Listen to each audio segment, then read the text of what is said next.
In ancient folklore, the emerald is a stone which can cut through illusion and doubt.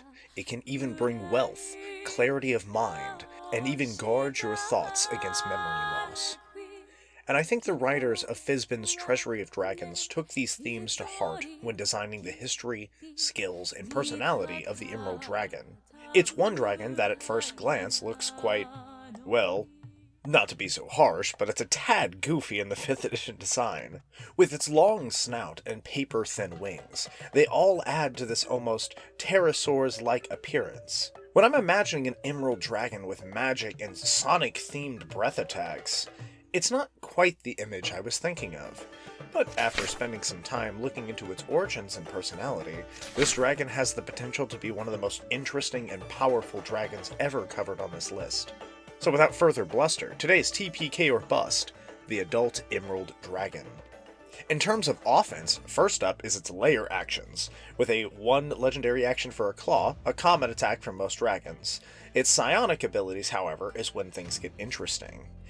Those being At Will Mage Hand, which is invisible by the way, Major Illusion, and its once-a-day spells of Detect Thoughts, Dispel Magic, Invisibility, and Major Image. Invisible mage hands are always hilarious, stealing gear and looting spellcasting focuses from wizards and clerics. It's a tried and true method of instilling chaos with this humble cantrip, with minor and even major illusion giving the dragon a 1-up in terms of home field advantage. And that's not even discussing the potential the dragon has to use these outside of its lair. With so many possibilities, this dragon comes loaded with potential, and that's without using Dispel Magic, Detect Thoughts, or Invisibility, all of which have super common use in just about every situation. The Adult Emerald Dragon has some of the best spells for inside and outside of combat. Hi, editor's note here. So apparently in the script, I had taken into consideration Emerald Embers, which is the 3 legendary actions ability, but I didn't write about it at all. So the dragon creates a dancing mote of green flame around a creature it can see within 60 feet, and the target must succeed on a DC 17 saving throw or take 31, on average, fire damage. To be honest, this doesn't really affect the rating later because I already took it into consideration. I just didn't talk about it, so this kind of damage is negligible when it comes to actually assessing the score of this kind of dragon, because if the target succeeds on the saving throw, they're not going to take any, which makes this really hit or miss. And for 3 legendary actions, it might as well just continuously use claws or psionics to get through that actual damage, especially when we take into consideration that fire is a easily resisted damage type. Yeah, so that's really all I have to say on the matter, and without further ado, we can And continue outside of on. combat, easily making it go from an above-average threat to a terrifying foe to be on the business end of. Its melee combat skills are pretty normal, with a total average damage of 44. Now, looking at 44 damage from its CR rating, which is 14, it isn't awful. The Black Dragon's average Claw Bite combo is 47, the Copper is 43, but they both match the CR. The difference here is that the other two both have the option of a tail attack, where the Emerald Dragon does not, which is massive in terms of combat choices. The 15 foot of reach really makes the difference when being able to swipe over somebody and smack them as you're flying so you don't have to engage in melee range. But ignoring this small annoyance, we get to the craziest part of the offensive kit, which is the disorienting breath attack. With a wave of psychic dissonance and a 60-foot cone, the dragon forces all targets within its breath attack to make a DC 18 intelligence saving throw, or take 42 average damage on a failure. And when the target rolls to make an ability check or an attack roll until the end of its next turn, they roll a d6 and reduce the total by the amount rolled. On average, this is a -3 penalty on all the players' attacks and ability checks to improve their positions and battle strategies. I mean, technically it's 3.5, but let's not split hairs here. The reason this is so potent is we have to ignore the lower damage, because the damage type is why it's crazy strong on top of that secondary effect. Psychic damage is pretty rare on its own. Even when recent books like Tasha's Cauldron of Everything prints off more spells that implement psychic damage, it's still rare. And resistance to psychic damage, now that's a fun oddity. because most players are pretty aware of all the damage types that are present at the table. You have like fire, acid, psychic, bludgeoning, slashing, you have all these interesting damage types, but some of them are more common than others. And even when players are aware that something is at the table, like psychic damage, they may not even want to get resistance to it. If a party is going to fight Mind Flayers and they pick up psychic resistance potions, that's a one-time thing. They're not permanently trying to get it.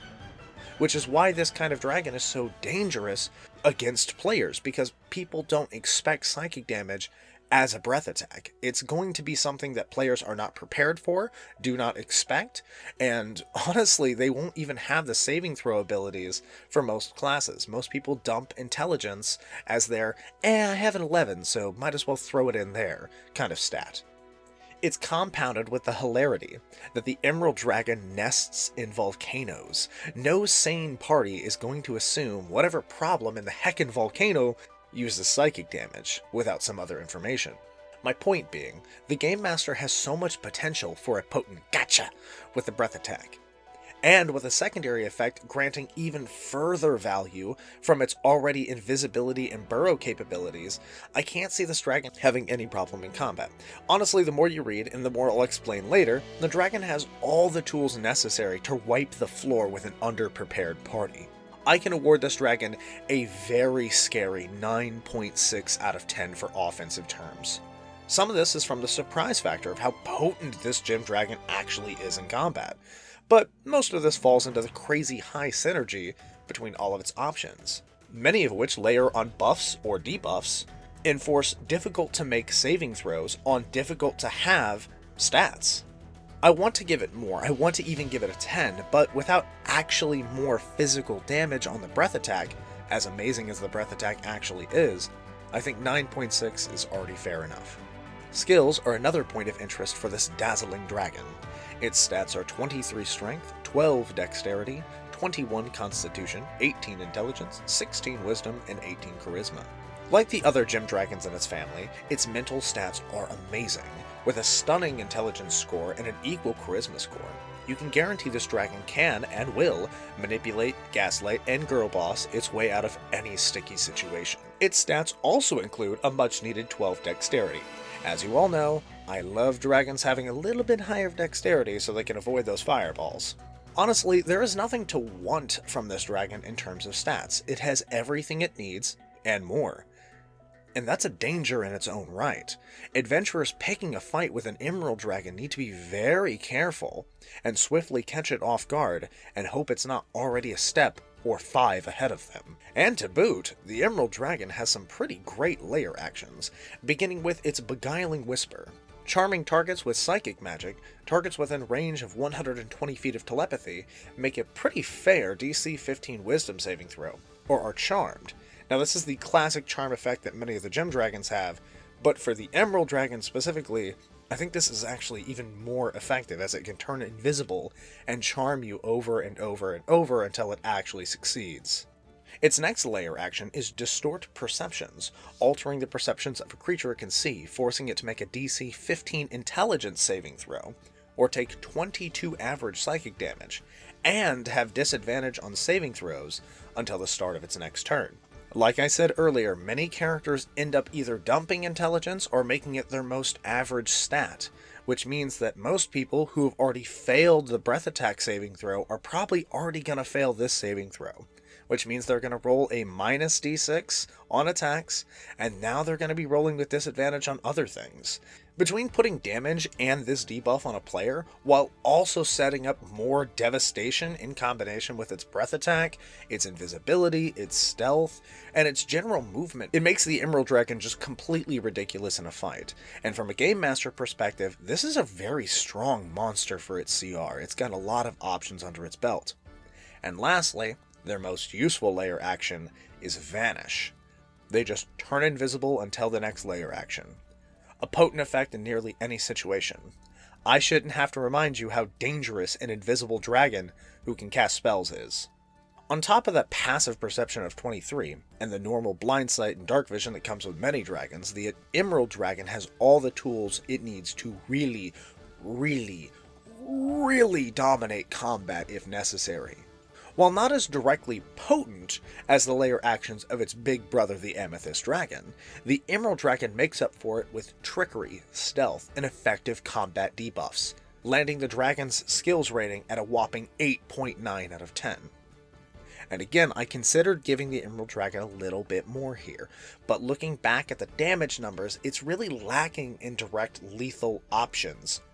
However, its other effects are so potent and useful, I honestly think it doesn't matter in combat whether or not the dragon wants to stay in 2, 3, 4 extra rounds, because it's avoiding all the damage anyways. Next up is its defenses. While the Emerald Dragon is resistant to fire, a super convenient and potent resistance for sure, its psychic resistance might not be so relevant. Like I talked about earlier, it's one of those things where players might not have access to it so readily because it's not very readily available. But it is noteworthy nonetheless. With an AC of 18 and an HP pool of 207 on average, the Emerald Dragon has more HP compared to its equal CR Metallic and Chromatic family. Actually, quite a bit more HP even, making it surprisingly bulky for its rather thin appearance. A thing I want to make apparent is that CR is a massive player in terms of rating these dragons, with higher CR dragons needing to perform better both in its stats and abilities to prove why they own that CR. That's why lower CR dragons like the Emerald Dragon are such a treat. They completely surprise you. You don't expect them to have such potent effects and synergies, but when they do, it makes you want to play them more and more. Generally, its combat tactics will be broken down in the flavor segment following the defense segment, but with that said, looking at the chunky HP and that super relevant resistance to fire, on top of all of its overall tricky magic and other abilities like invisibility and major image, this makes this dragon a defensive powerhouse. After rereading my script for the Amethyst Dragon and the stat sheet for a few other dragons, I actually decided to grant the Emerald Dragon a respectable, but not nearly as high as I originally thought score, of 7.2 out of 10. While nothing really makes me believe that the dragon is like completely helpless against like lightning bolts and critical hits, I just don't think it has many escape options, especially to people who can see through invisibility, or the illusion wears off, or they catch it off guard. It's just one of those things where like that bulk is very nice, but outside of burrow and fly, it has options, but it doesn't really have a way to get out once it's trapped, if that makes sense. No teleport, no grand feat of strength to break out of chains. It really just gets to stay there. And last up is the flavor of the Emerald Dragon, and here is where it all comes full circle. The Emerald Dragon is an observer, a keen-eyed investigator looking for clues about the multiverse and magic. It's not a fighter. It's curious, it's crafty, tricky, and manipulative. And most of all, it's shy. Its role is that of a collector of information, feeding that information to its family of gem dragons, like the Sapphire Dragon, the actual hunter of aberrations, to use as they will. Its combat stats and synergies are relevant, with that 18 intelligence, but on the same note, why would it ever put itself in combat? I mean, heck, it's known to pit promising adventures against fire giants who contest the dragon for its own home in the volcanoes that it nests in. I mean, heck, it doesn't even want to fight the threats to its own house. And honestly, that's not even a bad thing. That's where this dragon becomes less of a monster and more of an honest-to-goodness dragon. There's so much potential to make this a puppet master, pulling the strings behind the scenes, having heroes succeed on a mutually successful adventure. And on the same merit, it's a bane for evil parties. It's able to scout, stealth, and otherwise spy on every single activity those people perform, and relay that information to its connections to deal with the threat as they all see fit. I would also like to point out its horde is that of history, with many of the texts focused on magic and magical phenomena. As a story point, and further as a way for the game to progress, these dragons have so much to offer the Dungeon Master, and I highly recommend you try running one. But, to clarify, the combat scores and the flavor scores are in direct opposition. It's an observer with so much flavor, but it chooses not to fight unless it's literally going to die. And for that reason, and for that reason alone, the Emerald Dragon is getting a flavor score of 6.5 out of 10. A little harsh, but necessary. Again, the Emerald Dragon is full of flavor. Please read about them and consider using them in your next adventures. They are amazing dragons, but these videos are tailored for combat, potential, and because of its personality, its tactics, and its role in dragon society, it makes it a bit hard to not penalize its offense for being more pacifistic. And finally, without further ado, its average score lands it at an 8.1 out of 10. The Emerald Dragon can very, very easily be a total TPK nightmare when push comes to shove. But again, only if. But boy howdy, if this thing actually ever went full evil and started taking out villages left and right and hoarding gold like its chromatic brethren, adventurers better watch out. Its ability to turn invisible and burrow are two combinations of evasion I don't want to be on the business end of, and that's not even discussing its flight. Not to mention that breath attack and even its layer actions, the Emerald Dragon has been a treat to read and write about, and I wholeheartedly recommend people to use this dragon in your next campaign when you can. I know I'm already brewing up a couple ideas myself, and I can't wait until my players discover what an Emerald Dragon actually is.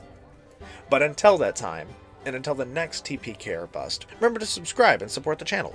Go check out D&D Abridged, or even behind the screen shorts. Me and the abridgment team work hard on those videos. And thanks for watching, and enjoy your day!